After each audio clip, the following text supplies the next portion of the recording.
আসসালামু আলাইকুম আপুরা ভাইয়ারা, সবাই কি থাকেন ভালো আছেন? আলহামদুলিল্লাহ আমিও ভালো আছি। আজও শীতের একটা পিঠা রেসিপি নিয়ে চলে আসলাম আপনাদের মাঝে। কোনো রকম শ্বাসকাটনি ছাড়াই কিন্তু এত সুন্দর ডিজাইনার পিঠা তৈরি করে নিতে পারেন। খুবই কম সময়ে ঝামেলা ছাড়া সহজেই তৈরি করে নিতে পারবেন। চলেন মূল রেসিপিতে চলে যাই। আমি চুলাতে পাতিল বসে পানি দিয়ে দিছি। পানিতে স্বাদ অনুযায়ী লবণ আর দিয়ে দেব কালিজিরা।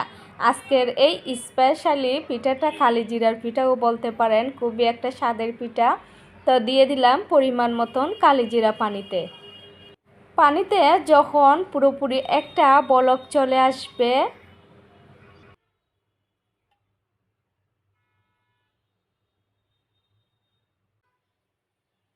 আতপ চাউলের ভিজা গুঁড়ি দিয়ে আজকে একটা ব্যাটার তৈরি করে নেব।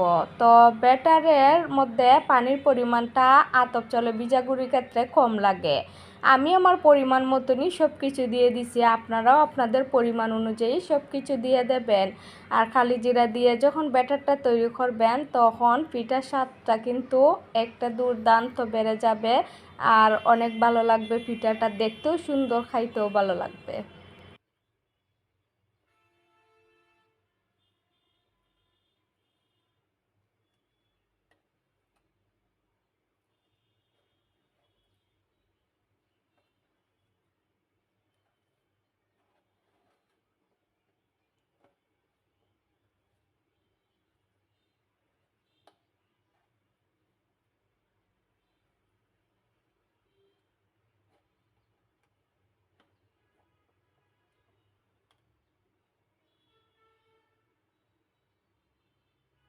আমার ব্যাটারটা তৈরি হয়ে গেছে। এখন আমি চুলা থেকে নামিয়ে নেব। নিয়ে একটা তালে নিয়ে নিছি, নিয়ে হাতে ঠান্ডা পানি লাগিয়ে গরম অবস্থায় আতপ চালে ভিজা গুড়ির ব্যাটারটা আমি ভালো করে মতে নেব। যতটা ভালো করে ব্যাটারটাকে মতে নেবেন ততটা সুন্দর করে পিঠাও তৈরি করে নিতে পারেন। ব্যাটারটা মতে নেওয়ার পর অবশ্যই একটা ভিজা কাপড় দিয়ে ডাক্কা রাক্কা দিবেন, তাহলে ব্যাটারটা শক্ত শক্ত ভাব হবে না। বাতাস লাগলে কিন্তু ব্যাটারটা শক্ত হয়ে যায়। আমি আজকে খুবই সহজ একটা ডিজাইনের পিঠার রেসিপি নিয়ে আসলাম। একটা গোল রুটি বেলে নিতেছি, একটু গুঁড়ি ছিটিয়ে দিছি। আর আতপ চাউলের ভিজা গুঁড়ির ডুটা যখন করবেন তখন একটু কিন্তু নরম নরম হয়ে যাবে, তো গুঁড়ি ছিটিয়ে দিয়ে রুটি বেলে নিতেছি।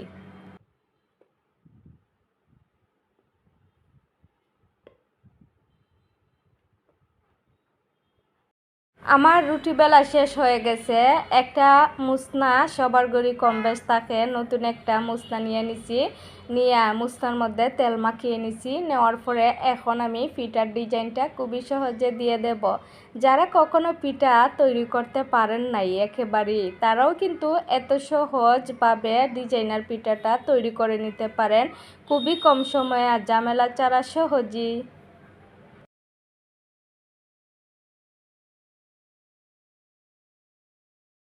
আমার ডিজাইনটা দেওয়া শেষ হয়ে গেছে। এখন আমি একটা বুয়ামের মুখলা দিয়ে গোল করে ডিজাইন বরাবর আমি একটা গোল ছোট্ট রুটি কেটে নিলাম। আর পিঠার যে ছোট্ট গোল রুটিটা সেটা আমি কতটুকু গাঢ়া বা পাতলা রাখছি সেটা আপনাদেরকে দেখিয়ে দিতেছি। অবশ্যই দেখে বুঝে যাচ্ছেন যে কতটা গাঢ়া বা পাতলা রাখছি। আরেকটা রুটি পিঠার জন্য বেলে নেব। আমি তিল আর নারকেল দিয়ে পুর রেডি করে রাখছি, সেই পুরের ভিডিওটা আজকে দিলাম না আপনাদের। তো পুর তো কম বেশ আমরা সবাই রেডি করতে পারি, তো যে কোনো রকমের পুরি আপনারা পিঠাতে দিতে পারেন।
আমি এখন পিঠার রুটিটা নিয়ে নিলাম হাতে, নিয়ে নেওয়ার পরই এখন আমি দিয়ে দেব নারকেলের আর তিলের পুরটা একসাথে মিক্স করে তৈরি করছিলাম, সেই পুরটাই দিয়ে দেব। চিনিটা কিন্তু একটা দানা দানা ভাব রাখছি, যখন কামড়ে পড়বে তখন কিন্তু পিঠাটা খাইতে ভালো লাগবে।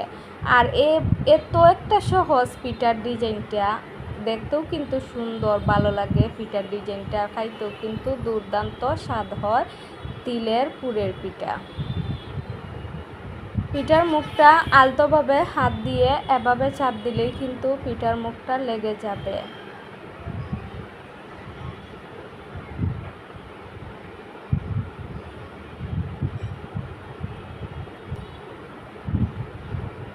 আমি এখন মুছনা দিয়ে আবারও পিঠার সাইডটাকে একটা ডিজাইন দিয়ে দেব, তাহলে পিঠার সৌন্দর্যটা আরেকটু বেড়ে যাবে।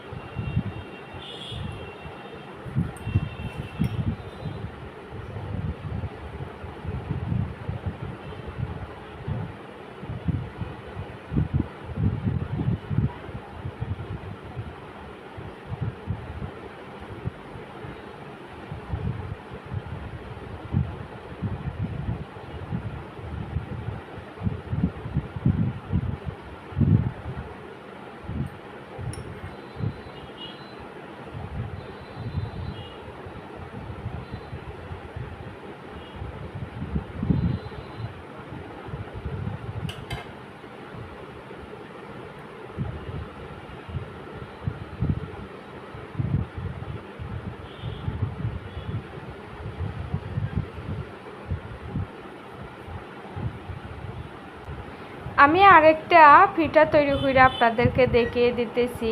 অবশ্যই পিঠাটা এতটা সহজ, আপনারা যে কেউ তৈরি করে নিতে পারবেন। প্লিজ আপুরা ভাইয়েরা চ্যানেলটা সাবস্ক্রাইব করে পাশে থাকবেন, আরও সহজভাবে পিঠার রেসিপি নিয়ে চলে আসবো আপনাদের মাঝে। আর প্লিজ ভিডিওতে লাইক কমেন্ট করুন, আর ভিডিওটা ভালো লাগলে অবশ্যই আপুরা ভাইয়েরা প্লিজ শেয়ার দিয়ে দিন।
আমি অনেকগুলা পিঠা তৈরি করে নিছি।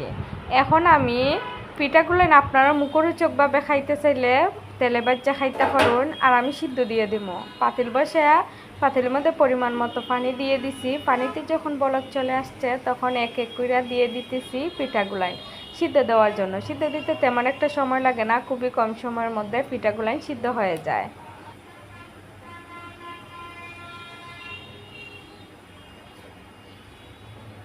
অবশ্যই পিঠা সব দেওয়ার পরে ঢাকনা দিয়ে দেবেন, না হলে পাপটা বের হয়ে যাবে, পিঠাটা সিদ্ধ হবে না। আর আমার পিঠাটা সিদ্ধ হয়ে গেছে, এখন আমি চুলা থেকে পিঠাগুলাই নামিয়ে নেব।